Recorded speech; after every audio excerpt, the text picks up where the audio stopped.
kids, let's party. As you know, most of my channel is about vans, but there's a shortage of good videos of vintage Hagstroms on YouTube, and there you go. Anyway, this one has a story. This is a 1964, most likely, possibly 63 or 65, but somewhere in there. Coronado 4 bass. There was a 6-string version, believe it or not. Anyway, this is a fairly rare instrument, also a premium instrument for Hagstrom. It is unique, well, I don't know if it's unique, but it has a solid mahogany body. It is a bolt-on, but it is an amazing instrument. And I got this on eBay in perhaps 2002, 3, something like that. And I played it for 4 or 5 years, 4 or 5 nights a week. It was my main electric bass. It is goofy and unique and fantastic, actually, and I still love it. It has some features that are weird even for Hagstrom, which is known for weird features. It is a, it would have come like this. This bass has gone through kind of a variety. When I got it, it had an EBO pickup here that I got rid of, and I found an original pickup and put that in, although this doesn't quite match this. This has the round pull pieces, this has the square ones, whatever. And of course there's a gaping hole left over from where the EBO pickup was, but whatever. But the bridge is original, the electronics are original, and they're actually causing me problems right now. But check out what it has. It has the tongue volume slider, volume lever, the knob of it's not even a knob, it's a stick of, I don't know what it is, but it looks like a little smiley face, and it works fantastic. This is got a little dust on it, but this thing is you know, approaching 60 years old. And it's actually extremely useful because you can visually see where you are. I would use the volume control all the time. As an instrument, this is somewhat unique in that these tuners, these weird big open gear tuners, appear on no other Hagstrom instrument. I assume they're made by Van Gent, who made the tuners for all the other Hagstroms. Really cool, though.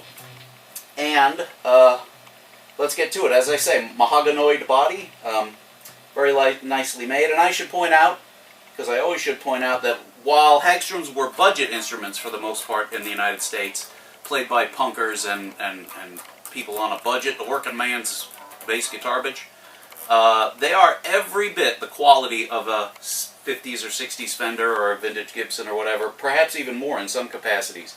They feature a very weird truss rod arrangement that actually this neck screw that has a 3-screw plate, but this screw actually anchors directly into the truss rod. And as such, I have been playing these things now for 40 years, and I have never had to adjust a Hagstrom truss rod. I just haven't.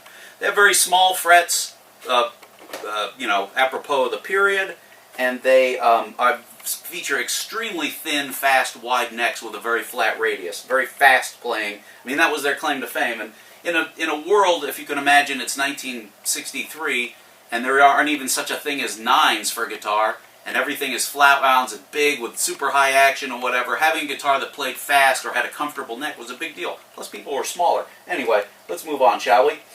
This, the control panel is quite dirty, so I may have to fight with it a little bit to get it to work, or even hold it down while I play. Matter of fact, I will. But I have in the past taken this switch panel apart and make it work. As you can see, you get a pickup selector and a high and a low. This is the bridge pickup. Whoops. That's the high tone. That's the low tone. It just rolls off a little high. And you can press both if you're really interested. Directly coming from accordion technology. Pretty slick that I can play with my thumb and hold that button down at the same time. Maybe not. Let's try the neck pickup. This is really where I personally leave it all the time, more or less, because it's just so frickin' fat. It does this. That's what it does. You know what else it does? Can you hear it?